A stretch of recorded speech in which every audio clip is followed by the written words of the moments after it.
Hello प्यारे बच्चों। बेटा, ये जो आपकी क्लास 9 की साइंस की बुक है उसका 8वां चैप्टर गति है ना, मोशन, इसके फर्स्ट वीडियो हमने कर लिया था। उसमें हमने गति के बारे में सामान्य बातें पढ़ी है ना, कि किस प्रकार से गति के लिए एक रेफरेंस पॉइंट की आवश्यकता होती है, संदर्भ बिंदु की आवश्यकता होती है, इसको निर्देश बिंदु भी हम बोल देते हैं है ना। फिर हमने एक गति का वर्णन किया था और सरल रेखीय गति है ना, स्ट्रेट लाइन मोशन। इस स्ट्रेट लाइन मोशन के अंदर फिर हमने तय की गई दूरी और विस्थापन इसके बारे में पढ़ लिया था। और उसके बाद फिर ये एक समान गति और असमान गति है ना, यूनिफॉर्म मोशन और नॉन यूनिफॉर्म मोशन, ये भी पढ़ लिया था। अब अपन यहाँ से शुरू करते हैं है ना। तो इसके अंदर अब दो चीज़ें आएंगी, एक होती है चाल। क्या होती है? चाल, जिसको अपन स्पीड बोलते हैं, ठीक है ना। और दूसरी चीज़ होती है वेग है ना, जिसको हम वेलोसिटी बोलते हैं। सामान्य दृष्टि से देखा जाए तो ये दोनों एक ही चीज़ है ना, लेकिन अगर विज्ञान की दृष्टि से देखें तो इन दोनों में एक मामूली सा फर्क है, ठीक है ना। वो फर्क क्या है कि ये जो चाल है ना, ये सिर्फ हमें ये बताती है कि हम किस स्पीड से चल रहे हैं। हमारी धीमी है ना चाल, या तेज है चाल। ऐसे समझो, माना एक बच्चा है राम, वो 2 किलोमीटर अपने घर से और स्कूल जाता है, ठीक है ना। और उस 2 किलोमीटर जाने में उसे 30 मिनट लगते हैं। कितने लगते हैं उसको? 30 मिनट लगते हैं, ठीक है ना। और दूरी कितनी है? 2 किलोमीटर है। दूसरा एक बच्चा है श्याम, वो श्याम भी क्या करता है, वही अपने घर से स्कूल, उसका भी 2 किलोमीटर है ना। लेकिन वो श्याम जो है वो इसको 20 मिनट में तय कर लेता है। इस दूरी को कितनी देर में तय कर लेता है? 20 मिनट में। तो सामान्य भाषा में हम क्या कहेंगे कि जो श्याम है ना, इसकी चाल राम से क्या है? तेज है ना। श्याम की चाल क्या है? राम से तेज है ना। तो यानी समान दूरी को है ना, श्याम राम की अपेक्षा क्या कर रहा है? कम समय में तय कर रहा है ना। तो चाल जो होती है वो सिर्फ हमें इस चीज़ का आइडिया देती है कि कोई व्यक्ति एक दिए गए समय में उस निश्चित दूरी को किस दर से तय कर रहा है ना। जल्दी जल्दी तय कर रहा है तो उसकी स्पीड ज़्यादा है, चाल ज़्यादा है ना। धीमे धीमे तय कर रहा है तो उसकी चाल क्या है? कम है। सामान्य भाषा की बात बता रहा हूँ आपको, फिर मैं अपन डिटेल में पढ़ेंगे इसको। फिर आता है ये वेग है ना। वेग जो है कि अगर हमने कहा जाए कि राम अपने घर से है ना उत्तर दिशा में स्थित 2 किलोमीटर दूर अपने स्कूल तक 30 मिनट में पहुंचता है, और श्याम भी अपने घर से उत्तर दिशा में 2 किलोमीटर दूर स्थित अपने स्कूल तक 20 मिनट पहुंचता है, तो वो जो पहले चाल थी अब वो वेग में बदल जाएगी, क्योंकि हमने किसको इन्वॉल्व कर लिया? किस चीज़ को शामिल कर लिया? हमने दिशा को शामिल कर लिया, ठीक है ना। तो जब दिशा इन्वॉल्व हो जाती है तो चाल किस में बदल जाती है? वेग में बदल जाती है, ठीक है। तो अब आप धीरे धीरे जब पढ़ोगे तो बहुत अच्छी तरह से समझ में आ जाएगा। आप मेरे साथ बने रहें, ठीक है। बहुत इंटरेस्टिंग है ये। अपन चाल पढ़ेंगे, वेग पढ़ेंगे है ना, और औसत चाल पढ़ेंगे, औसत वेग पढ़ेंगे। और एक बहुत ही इंपॉर्टेंट कंसेप्ट है त्वरण, जिसको अपन इतने सरल शब्दों में समझेंगे कि आपको बहुत अच्छी तरह से वो समझ में आ जाएगा, ठीक है। त्वरण, जिसको एक्सेलरेशन बोलते हैं। त्वरण को इंग्लिश में क्या बोलते हैं? Acceleration, ACCELERATION, acceleration. आपने कभी सुना होगा मोटरसाइकिल या स्कूटी का जो दाईं तरफ जो हैंडल होता है ना, एक तरफ तो जैसे ऐसे, ये समझो इस तरह से, एक हैंडल ऐसे है और एक हैंडल ये ऐसे है, और ये आपकी वो स्कूटी में से ढंग से चित्र बन नहीं रहा है ना, ऐसे समझ लो आप, ठीक है। तो इधर की तरफ वाला जो ये पकड़ने वाला होता है, तो इसको अपन ऐसे घुमाते हैं। क्या करते हैं? घुमाते हैं। जैसे अपन घुमाते तो तेज चलने लग जाती है ये। इसको क्या बोलते हैं? सामान्य भाषा में एक्सीलेटर बोल देते हैं, एक्सीलेटर। तो ये वही देखो, जो अनपढ़ आदमी है ना वो भी इसको एक्सीलेटर बोलता है, तो वो इंग्लिश बोल रहा है ना। तो एक्सीलरेशन से एक्सेलरेटर होता है, जो इसमें क्या पैदा करता है? त्वरण पैदा करता है, ठीक है, अब मैं इसको पढ़ता हूँ। देखो ये एक चित्र दिखा रखा है जिसमें ये क्रिकेट खेल रहे हैं बच्चे या प्लेयर्स मान लो। तो चित्र 8.2 में है ना, ये चित्र 8.2 है। मैं दी गई स्थिति को देखते हैं हम। चित्र ए में गेंद की गति को 143 किलोमीटर पर आवर है ना। गेंद की गति कितनी दिखा रखी है? 143 किलोमीटर पर आवर। जैसे ये 143 किलोमीटर पर आवर है ये। तो इसका क्या अर्थ है? इसका अर्थ ये है कि 1 घंटे में उसकी गेंद कितना 143 किलोमीटर दूर पहुंच जाएगी, है ना। हालांकि गेंद इतनी जा नहीं सकती, है ना, 1 घंटे तक दूरी तक तो वो रुक जाएगी जाके, है ना। तो ये एक क्या है, 143 किलोमीटर पर आवर की, यानी उसकी एक तरह से एवरेज स्पीड है ये। क्या है उसकी? एवरेज स्पीड है ये, ठीक है ना। तो इसका क्या अर्थ है ये हमने समझ लिया। फिर बी में दिखाए गए साइन बोर्ड से आप क्या समझते हैं? तो ये देखो इसमें चाल को समझाया गया है, चाल और वेग के बारे में समझाया गया है। दूसरा ये है, देखो इसमें लिखा हुआ है, देखो कार का चित्र बना हुआ है, आपने देखा होगा सड़क के किनारे इस तरह के बोर्ड लगे रहते हैं, है ना। कार का है 50 किलोमीटर पर आवर, ये इसकी निर्धारित चाल है ना, कि भाई कार वाले जो ड्राइवर हैं उनको अपनी स्पीड 50 किलोमीटर पर आवर से ऊपर नहीं बढ़ानी है। जो ये छोटा व्हीकल है उसको 40 किलोमीटर पर आवर से ज़्यादा, जैसे लोडिंग टेम्पो मान लो ये, है ना, इसको 40 किलोमीटर पर आवर से अपनी स्पीड नहीं बढ़ानी है। तो ये निर्धारित चाल है इसकी। तो ये साइन बोर्ड पे जो लिखा हुआ है ये क्या है? उसकी स्पीड को शो कर रहा है। किसी दी गई निश्चित दूरी को तय करने के लिए अलग अलग वस्तुएं अलग अलग समय लेती हैं, ठीक है ना। अलग अलग वस्तुएं क्या लेती हैं? अलग अलग टाइम लेती हैं। इनमें से कुछ तेज चलती हैं, है ना, जैसा मैंने अभी बताया था आपको, कुछ वस्तुएं तेज चलती हैं तो कुछ धीमे चलती हैं।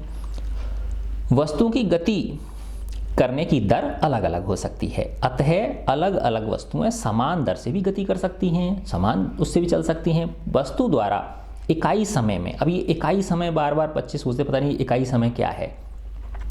इकाई समय का मतलब 1 घंटा भी हो सकता है, 1 मिनट भी हो सकती है और 1 सेकंड भी हो सकती है, ठीक है ना। यानी 1 परिमाण जो है उसका क्या होगा? 1 होगा, ठीक है। तो वस्तु द्वारा इकाई समय में तय की गई दूरी के उपयोग से उस वस्तु की गति की दर प्राप्त की जा सकती है। इस राशि को हम चाल कहते हैं, स्पीड कहते हैं। चाल का मात्रक मीटर प्रति सेकंड, इसे मीटर सेकंड के ऊपर -1, देखो ऐसे होता है ये, मीटर प्रति सेकंड बटे सेकंड, है ना। अब एक तरह से ऐसे समझो, एस के ऊपर क्या लगा हुआ है? घात 1 लगी हुई है ना, पावर जो है। तो मीटर और इस एस की पावर 1 को ऊपर ले जाएंगे तो क्या बन जाएगा? एस की पावर -1। तो नॉर्मली ऐसे भी लिख देते हैं, है ना। देखो मीटर पर सेकंड ऐसे भी लिखते हैं और इस तरह से भी लिखते हैं, मीटर ऐसे भी लिख देते हैं और इस तरह से भी, मीटर सेकंड -1, है ना, द्वारा प्रदर्शित की जाती है। चाल का एक अन्य मात्रक सेंटीमीटर पर सेकंड भी हो सकता है, सेंटीमीटर पर सेकंड, और किलोमीटर प्रति घंटा, km आवर -1, किलोमीटर प्रति घंटा भी हो सकता है। और इन एक दूसरे से हम इनको क्या कर सकते हैं? चेंज भी कर सकते हैं, है ना, कि मीटर पर सेकंड से किलोमीटर पर आवर में चेंज कर सकते हैं और किलोमीटर पर आवर से मीटर पर सेकंड में चेंज कर सकते हैं। अभी देखेंगे हम इसको। तो वस्तु की गति को व्यक्त करने के लिए हमें केवल उसके परिमाण की आवश्यकता होती है। यह आवश्यक नहीं है कि वस्तु की गति नियत हो, कांस्टेंट हो, है ना, स्थिर हो। अधिकतर अवस्थाओं में वस्तुएं असमान गति में होती हैं। किस में होती हैं? असमान गति में होती हैं, एक जैसी चाल से नहीं चलती वो। इसलिए हम उन वस्तुओं की गति की दर को उनकी औसत चाल से, एवरेज स्पीड से व्यक्त करते हैं। किससे व्यक्त करते हैं? एवरेज स्पीड से व्यक्त करते हैं, है ना। जैसे ऐसे समझो आप कि यहाँ जयपुर से और भरतपुर जाने में, ठीक है ना, बस जो है उसको माना 4 घंटे लगे। कितना घंटे का समय लेती है? 4 घंटे का समय लेती है वो, ठीक है। और दूरी कितनी है जयपुर से भरतपुर की? 200 किलोमीटर है, ठीक है। तो चाल क्या होती है? दूरी बटे समय, यानी दूरी में किसका भाग दे देंगे? समय का। तो दूरी कितनी है? 200 किलोमीटर, है ना। समय कितना है? 4 घंटे। तो 200 से इसको काट दोगे तो क्या जाएगा? 50 किलोमीटर पर आवर, है ना, 50 किलोमीटर प्रति घंटा। तो इसका मतलब उसकी एवरेज जो स्पीड है वो 50 किलोमीटर प्रति घंटा है। तो इसका अर्थ ये नहीं है कि वो जो बस थी वो लगातार हर समय 50 किलोमीटर पर घंटे की स्पीड से ही चलती रही, ऐसा नहीं है ना। कभी वो उसकी स्पीड ज़्यादा हुई होगी जब उसको रोड खाली मिला होगा तो, है ना, हो सकता है वो 90-100 पे पहुंचा दी हो ड्राइवर ने वो, फिर कई बार उसको रोकना भी पड़ा हो, है ना, तो धीमी करनी पड़ी होगी, कोई आ गई, भैंस आ गई, गाय आ गई या दूसरा व्हीकल आ गया, ठीक है ना। कई बार उसको रुका भी होगा, चाय पीने के लिए रुकते हैं कहीं पे, है ना, चाय नाश्ते के लिए रुकते हैं। तो इसका मतलब क्या हुआ कि पूरे रास्ते के दौरान उसकी स्पीड 50 किलोमीटर प्रति घंटा तो नहीं थी, लेकिन हमने क्या कर लिया, कुल दूरी हमको पता थी, है ना, वही कितनी है, 200 किलोमीटर है। और कुल समय हम नाप सकते हैं, जब जयपुर से चले तब हमने घड़ी लगा ली और भरतपुर पहुंचे तब घड़ी में देख लिया टाइम, उन दोनों को घटा दिया, अंतर निकाल लिया तो टाइम मिल गया। तो कुल दूरी में जब कुल टाइम का भाग दे देंगे तो क्या निकल जाएगा, हमारी चाल निकल जाएगी। तो उस चाल को हम क्या बोलते हैं, एवरेज चाल बोलते हैं, औसत चाल बोलते हैं, है ना। तो औसत चाल क्या हो गई, तय की गई कुल दूरी में किसका भाग देते हैं, कुल समय अवधि का भाग दे देते हैं, है ना। यदि एक वस्तु t समय में, अब समय को मैं t मान लूं और तय की गई दूरी को s मान लूं, तो चाल क्या हो जाएगी, ये v बराबर क्या है, देखो ये s बटे t यहाँ आएगा, ये इस जगह आएगा s अपॉन t, तो कुल दूरी बटे कुल समय। आइए इसे एक उदाहरण द्वारा समझ लेते हैं। एक कार 2 घंटे में 2 आवर में 100 किलोमीटर की दूरी तय करती है। इसकी औसत चाल कितनी हो गई, 50 हो गई, क्योंकि 100 में 2 का भाग दे दिया, है ना। कार पूरे समय 50 किलोमीटर प्रति घंटे की चाल से नहीं चली होगी, कुछ समय यह इससे अधिक तो कुछ समय से कम चाल से चली होगी, ठीक है। तो जो मैंने समझाया वही चीज़ है इसमें। हम इसके न्यूमेरिकल्स भी करते चलेंगे। देखो बहुत आसान क्वेश्चंस हैं। ये है, एक वस्तु 16 मीटर की दूरी तो 4 सेकंड में तय करती है और तथा पुनः 16 मीटर की दूरी 2 सेकंड में तय करती है। ऐसे समझो, देखो यहाँ से यहाँ तक ये 16 मीटर की दूरी है ना, ये 16 मीटर, इसमें कितना लग रहा है, इसको 2 सेकंड लग रहा है। फिर वापस से 16 मीटर की दूरी, है ना, ये भी कितनी है, 16 मीटर है। इस दूरी को, अच्छा ये 4 सेकंड में थी, ये तो कितनी है, 4 सेकंड में तय कर रही है। और अगली जो 16 मीटर की दूरी है उसको कितने में कर रही है, 2 सेकंड में तय कर रही है ये वस्तु, है ना। अब इसकी औसत चाल पूछ रहा है, तो मैंने औसत चाल क्या बताया, कुल दूरी बटे कुल समय, है ना। तो कुल दूरी कितनी हो गई, 16 + 16, है ना। कुल दूरी कितनी हो गई, 16 + 16। कुल समय कितना हो गया, 4 + 2, तो कितना हो गया, 32/6, है ना। 6 का भाग दो, 6 पंजे 30, है ना, 2 बचे, दशमलव लगाया, 20 हो गए, 6 दूनी 20 में 6 का भाग दोगे 36, 18, और फिर 2 बच गए, 20 हो गए, 36, 18, 5.33, है ना। क्या है बताओ, दूरी किस में है, मीटर में है, और समय किस में है, सेकंड में, तो मीटर पर सेकंड। इसको यूँ भी लिख सकते हैं 5.33 मीटर पर सेकंड। इसको ऐसे भी लिख सकते हैं 5.33 मीटर बटे सेकंड। इसको यूँ भी लिख सकते हैं 5.33 मीटर और सेकंड की घात -1, ठीक है ना। जैसे चाहे वैसे हम इसको लिख सकते हैं, ठीक है। तो ये 5.33 मीटर पर सेकंड, है ना। देखो यही आ रहा है ना आंसर, है ना, यही आपका आंसर है। अब आते हैं दिशा के साथ चाल। बताया था ना मैंने आपको शुरू में, है ना, कि वो राम और श्याम का उदाहरण दिया था कि राम अपने स्कूल से उत्तर दिशा में, अपने घर से उत्तर दिशा में स्थित 2 किलोमीटर दूर जो स्कूल है ना, तो दिशा इन्वॉल्व कर ली थी मैंने उसमें। ऐसे ही श्याम भी गया था, तो तब क्या बन जाती है वो चाल, वो वेग में परिवर्तित हो जाती है, उसको हम वेग बोल देते हैं, ठीक है। तो किसी वस्तु की गति की दर और भी अधिक व्यापक हो सकती है, जनरलाइज हो सकती है, अगर हम उसकी चाल के साथ साथ दिशा को भी व्यक्त कर दें, डायरेक्शन को भी हम व्यक्त करें। वह राशि जो इन दोनों पक्षों को व्यक्त करती है, यानी किसको, चाल को भी व्यक्त करे और उसकी दिशा को भी व्यक्त करे, उसे हम वेग कहते हैं, वेलोसिटी कहते हैं, है ना। अतः एक निश्चित दिशा में चाल को वेग कहते हैं। तो आगे ना क्लियर, देखो बिल्कुल क्लियर दे रखा है, एक निश्चित दिशा में जो चाल होती है उसको क्या बोलते हैं, वेग कहते हैं। किसी वस्तु का वेग समान हो सकता है, असमान हो सकता है, जैसे उसमें था, चाल में था। यह वस्तु की चाल, गति की दिशा या दोनों के परिवर्तन के साथ परिवर्तित हो सकती है। अच्छा अब देखो, है ना, क्या कहना चाह रहा है ये, कि कोई वस्तु, है ना, ऐसे समझो बस ही है ना, बस जो है वो 50 किलोमीटर पर आवर की स्पीड से ऐसे जा रही है, बिल्कुल सीधी जा रही है ना। मैंने कुछ भी दिशा नहीं बोली, ठीक है ना, दिशा नहीं बोली मैंने, तो ये क्या हो गई, चाल हो गई 50 किलोमीटर प्रति घंटा। फिर मैंने बोल दिया कि ये बस 50 किलोमीटर प्रति घंटा की चाल से और ये पूर्व दिशा में जा रही है। किस में जा रही है, पूर्व दिशा में जा रही है। तो ये क्या बन गया, वेग बन गया। ठीक है ना। अब सिर्फ 50 किलोमीटर प्रति घंटा यानी पूरे की में इसमें फिक्स है। अब ऐसे समझो कि अगर ये ऐसे जा रही है, यूं ऐसे मुड़ रही है, ये स्पीड वही है इसकी 50 ही है ना, लेकिन बस कैसे हो गई, मुड़ रही है ऐसे।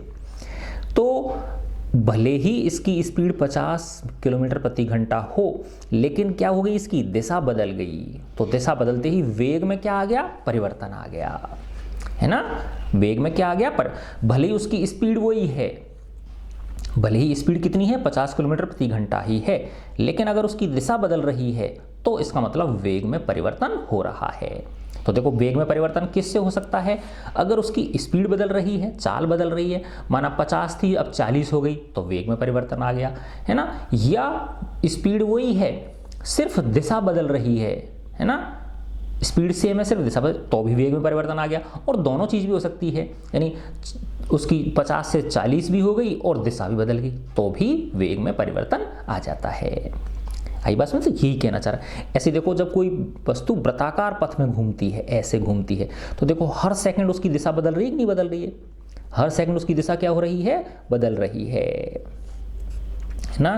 तो भले ही कोई वस्तु 50 किलोमीटर प्रति घंटे की चाल से, है ना, एक गोलाकार पथ पे चल रही है ना, स्पीड फिक्स है उसकी 50 किलोमीटर प्रति घंटा, है ना, समझिए ना बात। ठीक है, स्पीड उसकी भले ही 50 किलोमीटर प्रति घंटा है, लेकिन हर सेकंड उसकी चाल क्या हो रही है, उसकी दिशा क्या हो रही है, बदल रही है, इसलिए उसका वेग स्थिर नहीं है, वेग बदल रहा है ना। तो वेग बदलने के लिए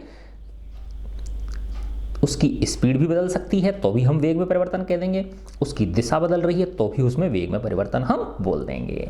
ठीक है ना। तो किसी वस्तु का वेग समान या असमान हो सकता है।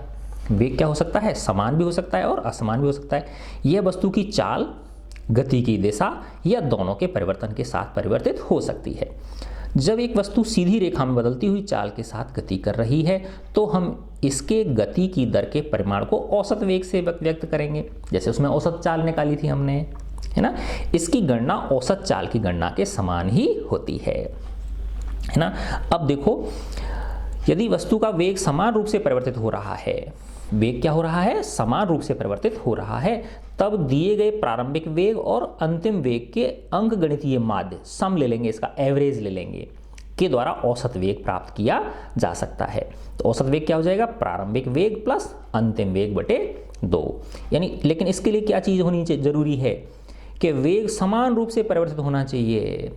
क्या हो रहा है, समान रूप से परिवर्तित होना चाहिए। ऐसे समझो कि कोई वस्तु ने यहाँ से चलना शुरू किया और यहाँ तक पहुँच रही है, वो 1 सेकंड में उसका वेग 2 मीटर पर सेकंड हुआ, फिर अगले सेकंड में इसका वेग 4 मीटर पर सेकंड हुआ, अगले सेकंड में वेग इसका 6 मीटर पर सेकंड हुआ, अगले में 8 हुआ, 10 हुआ, 12 हुआ, 14 हुआ और 16 हुआ। ठीक है ना। तो वेग में परिवर्तन समान दर से हो रहा है कि नहीं हो रहा है, यानी अंतर निकालोगे तो 0 से 2 में भी 2 का अंतर है, 2 से 4 में भी 2 का अंतर है, 4 से 6 में भी 2 का अंतर है, तो समान रूप से वेग में परिवर्तन हो रहा है। तो ऐसी स्थिति में जो औसत वेग होगा, यानी ये कितना था, 0 था, यहाँ कितना था, 16 मीटर पर सेकंड था, है ना। तो 0 और 16 को जोड़ के 2 का भाग दे दो, तो 0 और 16 में जोड़ा 16, 16 में 2 का भाग दिया 8। तो इस प्रकार से हम क्या निकाल सकते हैं, औसत वेग निकाल सकते हैं। ठीक है ना। तो एवरेज वेलोसिटी हम निकाल सकते हैं ना। तो ऐसा औसत वेग क्या हो गया, प्रारंभिक वेग प्लस अंतिम वेग बटे 2। प्रारंभिक वेग को u से डिनोट करते हैं, u से प्रदर्शित करते हैं, और अंतिम वेग को v से, तो u प्लस v/2।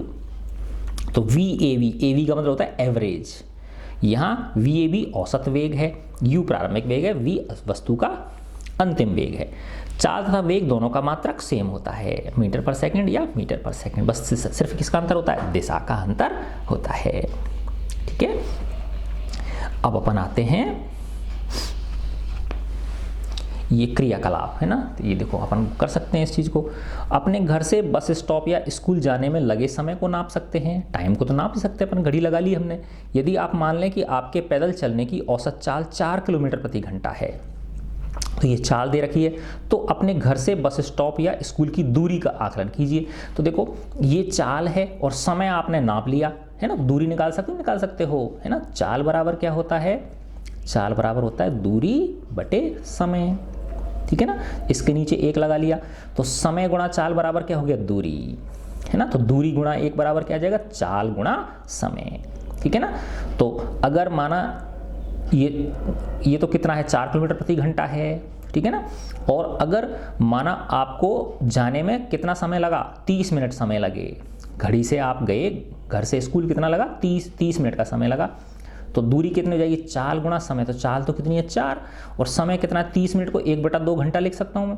तो इससे काटूंगा तो क्या आ जाएगा, 2 आ जाएगा। और ये दूरी किस में नापेंगे, किलोमीटर में। तो दूरी कितनी हो गई, 2 किलोमीटर। इस तरह से हम इसको नाप सकते हैं। देखो अगली एक एक्टिविटी बहुत अच्छी है, ये देखो क्रियाकलाप ये है, जब आसमान में बादल छाए होते हैं तो बिजली के चमकने और बादलों के गरजने की क्रिया बार बार होती है ना। बिजली कड़कती है और फिर आवाज़ आती है, ठीक है। पहले बिजली की चमक दिखाई देती है, उसके कुछ समय पश्चात बादलों के गरजने की ध्वनि हम तक पहुंचती है। देखा होगा आप लोगों ने, यानी चमक तो पहले हो जाती है, लेकिन जो उसकी आवाज़ है वो कुछ सेकंड, 2, 3 या 4 सेकंड बाद में आती है। वो इस पर डिपेंड करता है कि वो कितनी दूर कड़क रही है बिजली, ठीक है ना। नज़दीक कड़क रही है तो वो चमक तो तुरंत दिखाई दे जाती है हमको, लेकिन नज़दीक है तो वो ध्वनि जल्दी आ जाएगी आपके पास, और अगर दूर है तो ध्वनि थोड़ा सा लेट आएगी, ठीक है। क्या आप बता सकते हैं ऐसा क्यों होता है? सोचो कि जो चमक है वो तो हमको तुरंत दिखाई दे जाती है, लेकिन ध्वनि हमको थोड़ी देर बाद सुनाई देती है। ये इसलिए है कि जो चमक है वो क्या है, प्रकाश है ना, और ये आवाज़ जो है वो क्या है, ध्वनि है। और जो चमक है, प्रकाश जो है, उसकी स्पीड क्या होती है, ध्वनि की स्पीड से बहुत बहुत ज़्यादा होती है ना। जैसे अपन ने पढ़ा था ना कि प्रकाश की चाल कितनी होती है, 3 × 10⁸ मीटर प्रति सेकंड, ठीक है ना। कितनी होती है, 3 × 10⁸ है ना, यानी इसका मतलब 3 के आगे 8 जीरो लगा लो। 3 के आगे कितनी जीरो लगाई, 8, 1 2 3 4 5 6 7 8 है ना, मीटर पर सेकंड। इकाई दहाई सैकड़ा, इकाई दहाई सैकड़ा, हज़ार, 10,000, लाख, 10 लाख, करोड़, 10 करोड़, 30 करोड़ मीटर पर सेकंड। जबकि ध्वनि की सिर्फ 346 मीटर पर सेकंड होती है ना। ध्वनि की कितनी है, 346 मीटर पर सेकंड। तो देखो ध्वनि की चाल बहुत कम है प्रकाश की चाल की तुलना में। तो इसलिए जो चमक है वो प्रकाश होने के नाते हमारी आंखों तक बहुत जल्दी पहुंच जाती है, और ध्वनि की स्पीड क्या है, प्रकाश की स्पीड की तुलना में बहुत कम है। तो इसलिए वो हमें क्या आती है, लेट आती है हमारे पास, ठीक है ना। इनके बीच के समय अंतराल को एक डिजिटल कलाई घड़ी या स्टॉप वॉच से आप नाप सकते हैं हम, ठीक है ना। टाइम देख लिया हमने कि भाई माना 3 सेकंड लगे या 4 सेकंड लगे या 5 सेकंड लगे, ठीक है ना, नाप सकते हैं हम, ठीक है। तो बिजली की चमक के निकटतम बिंदु की दूरी का परिकलन कीजिए। वायु की ध्वनि में चाल ये 346 दे रखी है। कितनी दे रखी है, 346 मीटर पर सेकंड दे रखी है। आप ऐसे समझो कि मैंने वो नापी, ठीक है ना, माना 2 सेकंड लगे, कितने लगे, यानी चमक देख ली हमने, और उसके बाद कानों तक ध्वनि पहुंचने में कितना समय लगा, 2 सेकंड का समय लगा माना, ठीक है। तो अब हम इससे दूरी निकाल सकते हैं कि वो जो चमक का बिंदु है वो निकटतम बिंदु हमसे कितनी दूर है, यानी बिजली किस जगह पर कड़की है आसमान में, उस बिंदु की हमसे दूरी निकाल सकते हैं। वही सेम चीज, दूरी बराबर क्या होती है, दूरी बराबर चाल गुणा समय। अभी किया था ना अपन ने, ऊपर किया था, चाल गुणा समय। तो चाल कितनी है, 346 मीटर पर सेकंड, है ना। और समय कितना नापा अपन ने, 2 सेकंड, ठीक है। तो देखो सेकंड से सेकंड कट गया, तो 346 गुणा 2 कर दिया, है ना। तो कितना आ गया, 2 छिक्की 12, है ना, गुणा किया मैंने इसको, तो 2 छिक्की 12, हासिल की 1, 2 चौके 8 और 1 9, 2 3 6, 692 मीटर हो गई, है ना। लगभग 700 मीटर दूर है हमसे वो, है ना। आई बात समझ में। अब ये प्रश्न है, देखो चाल और वेग में अंतर। तो चाल और वेग में क्या अंतर है ना। चाल से हमें दिशा का ज्ञान नहीं होता कि वस्तु किस दिशा में गति कर रही है। वेग क्या है, एक सदिश राशि है, है ना। तो जब निश्चित दिशा में चाल होती है तो उसको क्या बोलते हैं, हम वेग बोलते हैं। ठीक है, किसी अवस्था में किसी वस्तु के औसत वेग का परिमाण उसकी औसत चाल के बराबर होगा, हाँ हो सकता है। यानी औसत वेग और औसत चाल अगर माना सेम डायरेक्शन में जा रही है वस्तु, लौट नहीं रही वो, है ना, तो देखो कुल दूरी सेम होगी ना, जो दूरी होगी वही विस्थापन होगा, है ना। तो उस केस में क्या होगा, औसत चाल और औसत वेग दोनों क्या होंगे, बराबर होंगे। ठीक है, एक गाड़ी का ओडोमीटर क्या मापता है, तय की गई दूरी नापता है वो। जब वस्तु एक समान गति में होती है तब इसका मार्ग कैसा दिखाई देता है, एक समान जब गति में होती है तो उसका मार्ग कैसा दिखता है हमको, स्ट्रेट लाइन दिखता है वो। ठीक है ना, एक समान गति से वो चलती है। एक प्रयोग के दौरान अंतरिक्ष यान से एक सिग्नल को पृथ्वी तक पहुंचने में 5 मिनट का समय लगता है। कितना समय लग रहा है सिग्नल को आने में, 5 मिनट का समय लग रहा है, यानी टी कितना है, 5 मिनट। और पृथ्वी पर स्थित स्टेशन से उस अंतरिक्ष यान की दूरी क्या होगी, जहां से वो सिग्नल आ रहा है, स्पेस स्टेशन है ना। और हमको पता है सिग्नल की चाल क्या होती है, प्रकाश की चाल के बराबर, 3 × 10⁸ मीटर पर सेकंड। तो वही देखो सेम चीज, दूरी बराबर क्या होता है, चाल गुणा समय। तो चाल कितनी है, 3 × 10⁸, है ना, मीटर पर सेकंड। अब लेकिन ये मिनट को किस में बदल लेंगे, सेकंड में बदल लेंगे, है ना। तो 5 गुणा कितनी हो गई, 60। ठीक है, तो क्या हो गया देखो, 3 पंजे 15 और 15 चिक्की 90, 90 के आगे 1 0 लगा लिया और 10⁸ ठीक है, इसको मैं लिख सकता हूँ, ये मीटर में आ गया। फिर अगर 10⁻³ से भाग दे दूंगा तो किलोमीटर में बदल जाएगा, किस में बदल जाएगा, किलोमीटर। देखो 2 0 से ये 2 0 कट जाएंगे, 1 से 1 काटोगे तो 7 आ जाएगा। तो 9 × 10�7 किलोमीटर आ गया, यानी इतना दूर है वो हमसे, अंतरिक्ष यान हमसे 9 × 10�7 किलोमीटर दूर है, यानी 9 के आगे 7 0 लगा लो, 1 2 3 4 5 6 7। तो इकाई, दहाई, सैकड़ा, हजार, 10,000, लाख, 10 लाख, 9 करोड़ किलोमीटर हमसे वो दूर है। ठीक है ना, इस तरह से हम क्या कर सकते हैं, 3 चीज हैं आपके पास, चाल, समय और दूरी, उनमें से कोई 2 चीज दे रखी होती हैं तो हम क्या निकाल सकते हैं, तीसरी चीज निकाल सकते हैं, है ना। देखो कितना इंटरेस्टिंग है ना। अब देखो ये कि ये है यात्रा, एग्जाम्पल है, यात्रा शुरू होते समय कार का ओडोमीटर 200 किलोमीटर प्रदर्शित करता है और समाप्ति पे 2400 किलोमीटर प्रदर्शित करता है। तो दूरी कितनी तय कर ली, 400 कर ली कि नहीं कर ली, लास्ट की रीडिंग में से पहली वाली रीडिंग घटा लेंगे। तो दूरी तो कितनी तय हुई, 400 किलोमीटर, है ना। यदि इस यात्रा में 8 घंटे का समय लगे, कितना टाइम लग रहा है, 8 घंटे का, तो औसत चाल को किलोमीटर पर आवर और मीटर पर आवर में, है ना। देखो इसको समझ लो आराम से कि चाल क्या होती है, दूरी बटे समय, चाल होती है दूरी बटे समय। तो दूरी कितनी है, 400 किलोमीटर है ना, 2400 में से 2000 घटाए तो 400 क्या आ गया, किलोमीटर आ गया। और समय कितना लगे इसको, 8 घंटे लगे, है ना। तो जब 400 में 8 का भाग देंगे तो ये 50 आ जाएगा, है ना, 50 किलोमीटर पर आवर। ठीक है, अब ये कह रहा है किलोमीटर पर आवर में भी निकालो, तो इसको किलोमीटर बटे h लिख सकते हैं, या 50 किलोमीटर h की पावर -1 ऐसे भी लिख सकते हैं। अब इसको मीटर पर सेकंड में और चेंज करने की कह रहा है, ये किस में चेंज करने की कह रहा है, मीटर पर सेकंड में भी चेंज करने। तो अब देखो ऐसे समझो इसको, ये क्या है, 50 किलोमीटर बटे आवर, है ना। तो देखो 50, है ना, इसको ऐसे लिख लो 1 किलोमीटर बटे 1 आवर, है ना। तो 50 गुणा 1 किलोमीटर में कितने होते हैं, 1000 मीटर होते हैं। और 1 घंटे के सेकंड बनाएंगे तो 1 घंटे में 60 तो मिनट हो गई और 60 क्या हो गई, सेकंड हो गई। ठीक है ना। देखो जब इसको काटोगे आप, 1 0 से 1 0 कट गई, 1 0 से 1 0 कट गई, और ऊपर आ गया 10 और नीचे आ गया 6, तो फिर 5 वो 2 से काट लो तो ऊपर तो आ जाएगा कितना, 5, और नीचे कितना आ गया 3, और ये 3 छिक्की 18, और ऊपर क्या आ गया 5/18। तो इसका मतलब जो चाल आपको दे रखी है किलोमीटर प्रति घंटा में, उसको अगर आप 5/18 से गुणा कर दोगे तो किस में बदल जाएगी, मीटर पर सेकंड में बदल जाएगी, है ना। तो 50 आ रहा था ना हमारा, 50 किससे गुणा कर दिया मैंने, 5/18 से गुणा कर दिया। तो अब ये किलोमीटर पर आवर किस में बदल गया, मीटर पर सेकंड में बदल गया, है ना। जब इनको काटा पीटी करेंगे हम तो क्या आ जाएगी, इसकी 13.9 मीटर पर सेकंड आ जाएगी। ये कितनी आ जाएगी, 13.9 मीटर पर सेकंड। ठीक है, तो ऐसे किलोमीटर पर आवर और मीटर पर सेकंड हम कर सकते हैं।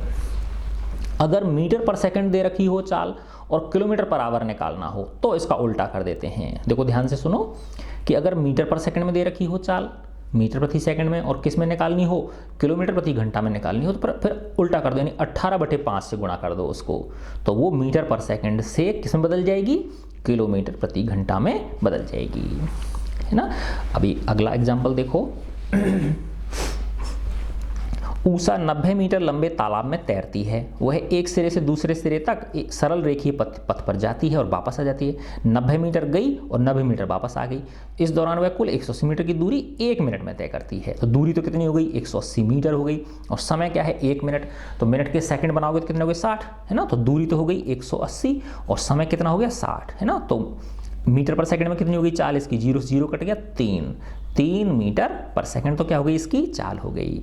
तो ये औसत चाल हो गई इसकी। और औसत वेग निकालना है ना। अच्छा देखो, अब औसत वेग और औसत चाल में अंतर क्या है।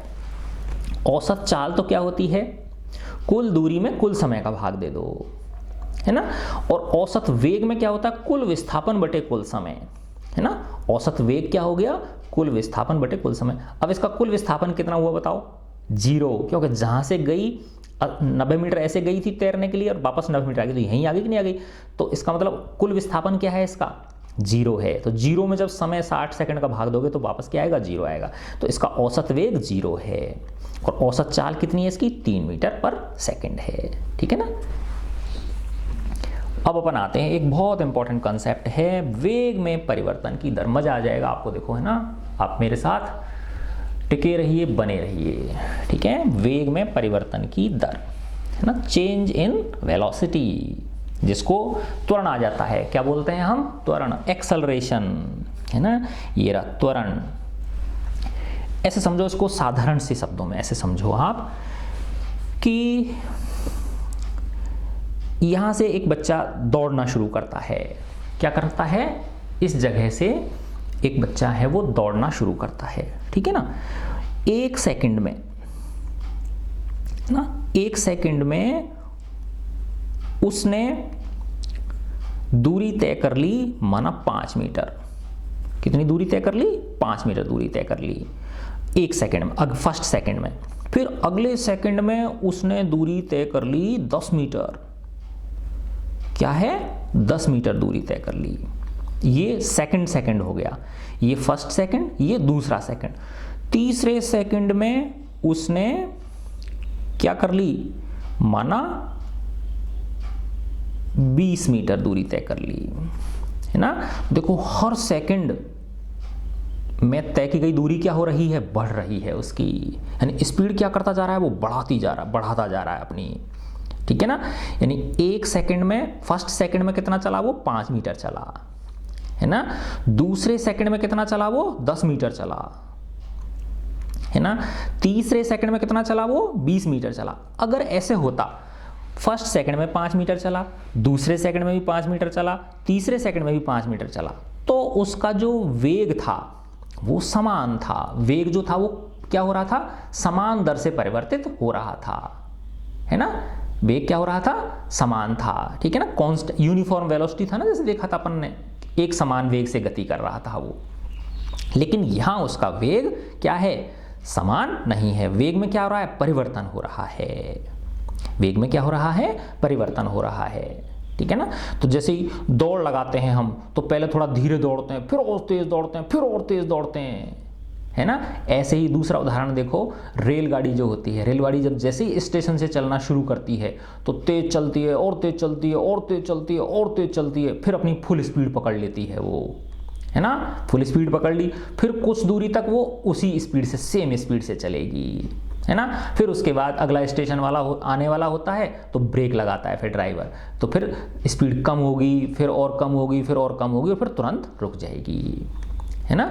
तो वेग में क्या हो रहा है, परिवर्तन हो रहा है। तो जब वेग में परिवर्तन होता है तो कौन क्या पिक्चर में आ जाता है, त्वरण पिक्चर में आ जाता है, एक्सेलरेशन जो है वो पिक्चर में आ जाता है, ठीक है ना। आई ना बात समझ में, है ना। दूसरा एक और अच्छा इसका उदाहरण समझाता हूं मैं आपको, इसमें आगे आपकी बुक में भी दे रखा है कि एक फ्री फॉल, मुक्त पतन, यानी जब कोई वस्तु ऊपर से आपने गिराई, एक वस्तु को क्या किया आपने, गिराया, ऊपर से गिराया, माना 5 मंजिल यहाँ है और ये ज़मीन है आपकी, है ना, ये 5 मंजिल ऊंची कोई इमारत है और ये क्या है, ये ज़मीन है आपकी, यहाँ से गिराया, है ना। तो आपको पता है ये किसके अधीन में आएगी, नीचे ये गुरुत्वीय त्वरण के अधीन आएगी। किसके अधीन आएगी, गुरुत्वीय त्वरण। और वो कितना होता है, जी का मान 9.8 मीटर पर सेकंड स्क्वायर, है ना। अभी देखेंगे कि मात्रक इसका पर सेकंड स्क्वायर क्यों आता है, क्योंकि वेग में परिवर्तन की दर, है ना, तो ऊपर तो क्या होता है, वेग होता है, और नीचे क्या होता है, समय होता है, ठीक है ना। तो वेग का मात्रक क्या है, मीटर पर सेकंड, और समय का क्या है, सेकंड, ठीक है ना। तो मीटर पर सेकंड बटे सेकंड, तो क्या आ जाता है, मीटर पर सेकंड स्क्वायर, या मीटर और सेकंड की पावर -2। तो वेग में तो क्या आता है, मीटर सेकंड की पावर -1, और त्वरण में क्या आता है, मीटर सेकंड की पावर -2, ठीक है। तो जो वस्तु ऊपर से गिरती है गुरुत्वीय त्वरण के अधीन, तो उसका त्वरण कितना होता है, 9.8 मीटर पर सेकंड स्क्वायर होता है। पृथ्वी का गुरुत्वीय त्वरण है वो, ठीक है ना। मोटा मोटा मैंने 10 मान लिया इसको, क्या मान लिया, 10 मीटर पर सेकंड स्क्वायर मान लिया, ठीक है। अब देखो आप, बड़ी मज़ेदार चीज़ है कि अगर माना, मैंने क्या बताया था आपको, ये 5 मंजिल की बिल्डिंग है या ऊंची बिल्डिंग है ना, तो इसका मतलब ये हुआ कि जब देखो यहाँ से हमने उसको गिराया, उस समय तो वेग क्या है इसका, 0 है, पकड़ रखा है ना मैंने इसको, वस्तु को क्या कर रखा है, पकड़ रखा है, तो वेग क्या है इसका, 0 है। 1 सेकंड बाद इसका वेग कितना हो जाएगा, 10 मीटर पर सेकंड हो जाएगा। कितना हो जाएगा, 10 मीटर पर सेकंड हो जाएगा। अगले सेकंड में, है ना, इसका वेग कितना हो जाएगा, 20 मीटर पर सेकंड हो जाएगा। यही बात समझ में, यानी हर सेकंड इसका वेग 10 मीटर पर सेकंड बढ़ता है ना। तभी तो 10 मीटर पर सेकंड स्क्वायर, यानी 10 मीटर पर सेकंड, यानी हर सेकंड इसका वेग 10 मीटर पर सेकंड बदल रहा है। तभी तो क्या आता है, 10 मीटर पर सेकंड स्क्वायर आता है ना। जो 10 मीटर पर सेकंड स्क्वायर को मैं क्या लिख सकता हूँ, 10 मीटर पर सेकंड, है ना। 10 मीटर पर सेकंड स्क्वायर क्या लिख सकता हूँ, 10 मीटर पर सेकंड, हर सेकंड उसका वेग 10 मीटर पर सेकंड की दर से बढ़ रहा है या घट रहा है। अगर ऊपर फेंकोगे तो घटेगा और नीचे गिराओगे तो बढ़ेगा, है ना।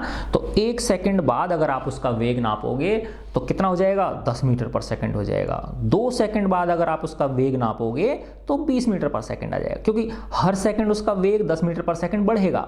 अगले सेकंड नापोगे तो कितना आ जाएगा, 30 मीटर पर सेकंड आ जाएगा, है ना। यहाँ नापो आपने तो कितना आ गया, 30 मीटर पर सेकंड आ गया ये, है ना। तो क्या हो रहा है, ये वेग में परिवर्तन आ रहा है कि नहीं आ रहा है ना। यहाँ पे कितना था, 10 का था, है ना, 10 मीटर पर सेकंड था। 1 सेकंड बाद कितना हो गया, 20 मीटर पर सेकंड हो गया, फिर कितना हो गया, 30 मीटर पर सेकंड हो गया, ठीक है ना।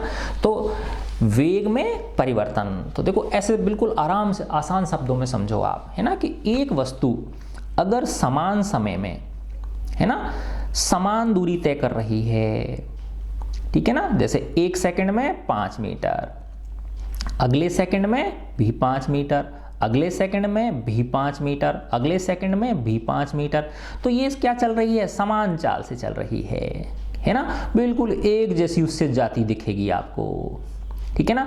लेकिन अगर माना एक फर्स्ट सेकंड में 5 मीटर चली वो, अगले सेकंड में 15 मीटर चली, है ना, फिर अगले सेकंड में माना 40 मीटर चली, फिर अगले सेकंड में माना 90 मीटर चली, है ना, घट भी सकती है, फिर अगले सेकंड में माना 90 से उसकी कम रह गई, ब्रेक लगाना शुरू कर दिया। तो यहाँ क्या हो रहा है बताओ, यहाँ पे हर सेकंड वेग में क्या हो रहा है, परिवर्तन हो रहा है। पहले तो वेग क्या हो रहा है, बढ़ता जा रहा है, फिर वेग क्या हो रहा है, घट रहा है, यहाँ के बाद में माना जैसे घटता है तो, है ना। तो ये चीज़ क्या आ जाती है, जब वेग में परिवर्तन उत्पन्न होता है तब कौन सी पिक्चर में आ जाती है, त्वरण बोलते हैं हम उसको, क्या बोलते हैं, त्वरण बोलते हैं, ठीक है ना। तो देखो किसी वस्तु की एक समान सरल रेखीय गति के दौरान समय के साथ वेग नियत रहता है। जब एक समान होती है ना, यूनिफॉर्म स्ट्रेट लाइन मोशन होती है, तो इस अवस्था में किसी भी समय अंतराल में वस्तु के वेग में परिवर्तन शून्य होता है, वेग में चेंज नहीं होता है, यानी समान वेग से चल रही है वो, वेग में चेंज क्या है, 0 है ना, यानी एक जैसे वेग से चल रही है वो, ठीक है ना। माना ऐसा समझो बिल्कुल खाली रोड है ना, और आप बिल्कुल एक स्पीड से चलते जा रहे हो, 50 किलोमीटर प्रति घंटे पे आपका जो ओडोमीटर है उसका मोटरसाइकिल का, वो 50 मीटर पे है उसकी, 50 किलोमीटर प्रति घंटे पे है उसकी सुई। तो आप किससे चल रहे हो, है ना, नियत वेग से चल रहे हो, कांस्टेंट वेग से चल रहे हो, है ना। लेकिन वास्तव में क्या होता है, अगर भीड़ भाड़ वाली सड़क पे हम चल रहे हैं तो कभी हमारी गति तेज होती है, कभी हमारी गति धीमी होती है ना। वेग कभी ज़्यादा होता है, कभी हमारा कम होता है, चाल हमारी कभी ज़्यादा होती है, कभी कम होती है। तो फिर क्या होता है, त्वरण पैदा हो जाता है। यद्यपि असमान गति में वेग समय के साथ परिवर्तन होता है, उसमें परिवर्तित होता है। इसका मान विभिन्न समयों पर एवं विभिन्न बिंदुओं पर भिन्न भिन्न होता है। इस प्रकार किसी भी समय अंतराल पर वस्तु के वेग में परिवर्तन शून्य नहीं होता। क्या अब हम वस्तु के वेग में परिवर्तन को व्यक्त कर सकते हैं? यस, ठीक है ना। इस तरह के प्रश्नों का उत्तर देने के लिए हमें एक अन्य भौतिक राशि त्वरण के बारे में जानना होगा, एक्सेलरेशन के बारे में जानना होगा, जो क्या है, एक वस्तु के प्रति इकाई समय में वेग परिवर्तन की माप है कि इकाई समय में उसका वेग कितना चेंज हो रहा है, ठीक है। तो देखो त्वरण की क्या परिभाषा हो गई, वेग में परिवर्तन बटे लिया गया समय, ठीक है। यदि एक वस्तु का प्रारंभिक वेग u है और t समय में वो बदल के कितना हो गया, v हो जाता है, तो त्वरण को क्या बोलेंगे, अंतिम वेग में से प्रारंभिक वेग घटा देंगे तो वही तो परिवर्तन हुआ कि नहीं हुआ, है ना, वही परिवर्तन हुआ, और बटे क्या है, समय है ना। तो यदि एक वस्तु का वेग प्रारंभिक वेग u से t समय में बदलकर कितना हो जाता है, v हो जाता है, तो क्या आ गया, a बराबर अंतिम वेग में से प्रारंभिक वेग घटाया, समय का भाग दे दिया, ठीक है ना। तो जैसे अब इसके एग्जाम्पल करोगे तो बहुत अच्छी तरह समझ में आ जाएगा आपको, और है ना। इस प्रकार की गति को त्वरित गति बोलते हैं हम, एक्सेलरेटेड मोशन बोलते हैं इसको, क्या बोलते हैं, एक्सेलरेटेड मोशन बोलते हैं। तो इसे यदि त्वरण वेग की दिशा में है तो इसे धनात्मक लिया जाता है ना, जिस दिशा में वेग है उसी दिशा में बढ़ता जा रहा है, जिस दिशा में वेग की जो दिशा है उसी दिशा में त्वरण है तो वो धनात्मक होगा, और अगर विपरीत दिशा में है तो वो ऋणात्मक होगा। देखो ये उदाहरण करोगे जब समझ में आ जाएगा आपको, है ना। यदि एक वस्तु सीधी रेखा में चलती है और एक समान वेग समय अंतराल से समान रूप से घटता है, और जो वेग है उसका वो समान रूप से क्या हो रहा है, घट रहा है, तो फिर क्या हो जाएगा वो, तो वस्तु को क्या बोलेंगे हम, त्वरण को एक समान त्वरण बोलेंगे, है ना, यूनिफॉर्म एक्सेलरेशन, है ना। यानी एक समान दर से अगर वेग में परिवर्तन हो रहा है, जैसा कि अपन ने देखा था वस्तु को गिराया था तो हर सेकंड उसका वेग कितना बढ़ रहा था, 10 बढ़ रहा था कि नहीं बढ़ रहा था, 10 मीटर पर सेकंड बढ़ रहा था। तो वो कैसा उदाहरण है, एक समान त्वरण का उदाहरण है। तो स्वतंत्र रूप से गिर रही एक वस्तु, फ्री फॉल जो होता है, की गति एक समान त्वरित गति का उदाहरण है। दूसरी ओर एक वस्तु असमान त्वरण से भी चल सकती है ना, यदि उसका वेग असमान रूप से बदलता है। उदाहरण के लिए एक कार सीधी सड़क पर चलते हुए समान समय अंतराल में असमान दर से चाल को परिवर्तित करती है, तब कहा जाता है कि कार असमान त्वरण से चल रही है ना। देखो बहुत अच्छा है।